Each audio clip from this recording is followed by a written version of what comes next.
Hey folks, it's your man Manny, and I'm here with a dog on the treadmill doing a little video talking about Pepper. She's a dog that came here for some pretty serious separation-based barking. She has really, as far as I know, had never really been left alone.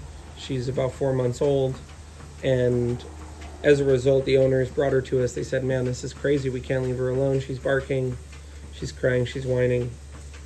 And today we were talking, we got success teaching her stay, teaching her place, really working with her a lot more every day and creating a crazy amount of structure daily in her daily routine, consisting of very minimal freely roaming, making her earn all of her food, all of her toys, and not engaging with her in a relationship where she's acting crazy, jumping on us, crying, whining, and we're petting her or rewarding her in some way. In addition, we gave her socialization with other balanced dogs that are dogs either in training or dogs that have been trained to show her, hey, this is what it's like to be a calm dog. Now today, I got a message from the parents and they were saying, hey, we'd really like her to stop barking without the bark collar by the end of the program that she's in. And so I wanted to make this video and talk about something which I see, quite frankly, pretty often in my work here training dogs. And this is people wanting to get the dog to not be on the training tools before the dog has mastered the behavior. And so we'll hear this with the crate. You know, hey, I don't want my dog to be in a crate for the next 6 months, or hey, I don't want my dog to have to wear a remote collar for the next year every time they're off leash, or hey, I don't want to have to use this crazy spiky collar every time I walk my dog. Even we have people saying, I don't want to have to bring a treat pouch forever. I don't want to have to bring a toy forever. And I can say for those people, the following. Dog training is all about consistency.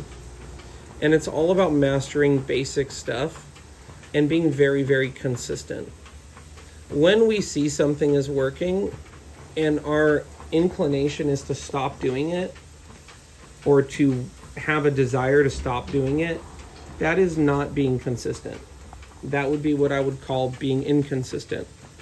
So let's say I bring food on a walk with me, my dog does great on 10 walks, and then I go, man, I don't need food anymore, and so I don't bring food on the walk. Well, that's not being consistent. Consistency would be like I brought the food on a walk 100 times, and about 50 walks in, I noticed the dog didn't really need any food. And I kept bringing the food, and I noticed occasionally the dog did need food. Maybe they were distracted. Maybe they did something really good. And fortunately, I have the food there to reward them for doing the right thing, or maybe help them if they get a little scared. And so then after 100 walks, I've noticed, man, in the last 50 walks, I've only really needed to use food like 5 times. And then I do another 50 walks. And I go, man, that's weird. 50 walks. I haven't had to give my dog food once. That's the time when you don't need that tool anymore. You don't need that reward anymore. Another way of looking at it is like this. When you're willing to bet $1,000 that the dog's not willing to do it, is not going to do it. Maybe you bet $5,000 that they will do it. That's the time to not use the training tool. And so when you get to the point with Pepper where you go, I'm going to bet $5,000 she's not going to bark once if I leave her home today, that would be the time when you can stop using the bark collar. Unfortunately, in today's age, we're in the world of quick fixes. We're in the world of, Amazon Prime and the 15-minute workout, and we all are kind of under this idea that we're going to get results really quickly. And although sometimes there is results that are quickly, and we always try to get the results as quick as possible with the way we train dogs, there is limitations of how much we can do. And even using something like a bark collar to get a dog to stop barking, that's not reasonable that just using that for a week or 2 weeks is going to make the dog, especially a young dog that's been doing the behavior most of their life, that's not reasonable that after a week or two, you're going to stop doing that and they're going to stop barking. I understand people's goals to not need training tools, to not need to bring a leash, to not need a crate, to not need treats, to not need a toy. I can see that. And those are goals that I have for my own dogs as well. As myself, I would hope at some point, like, I don't need to be wearing this watch on my wrist and I'll still be on time. Or maybe I hope I don't need to be on this prepared meal system I'm on every week and I'll continue to not get too overweight. Or maybe, like, I don't need the GPS unit because I remember how to get to my brother's house who lives in San Francisco. Like, these goals are all great, and it's super important to keep those things in mind. And yeah, having a dog that can stay home alone without a bark collar, that's a reasonable goal. But when we're trying to rush these goals, when we're trying to push them and, in a sense, put the cart before the horse, when we don't necessarily really understand what's going on, why it's so important to follow through, what we find is a lot of times clients make a lot more work for themselves and they end up with kind of a half-trained dog.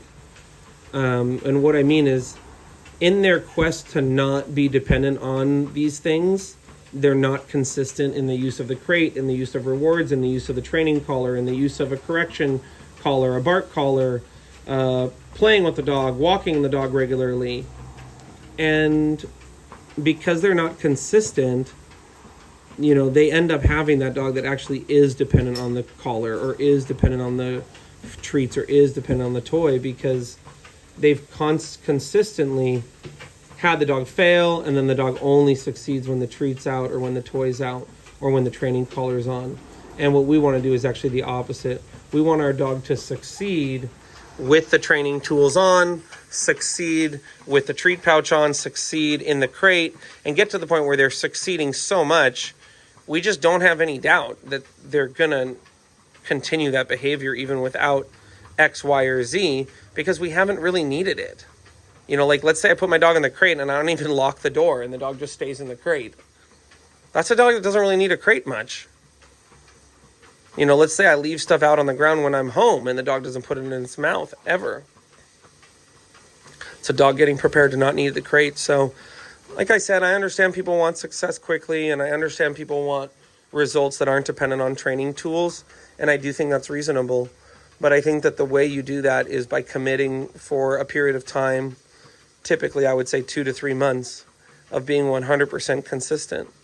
After being 100% consistent for 2 to 3 months, that is where oftentimes we do see that the person doesn't need the training tool, doesn't need treats, doesn't need a toy, doesn't need a crate, doesn't need a leash even.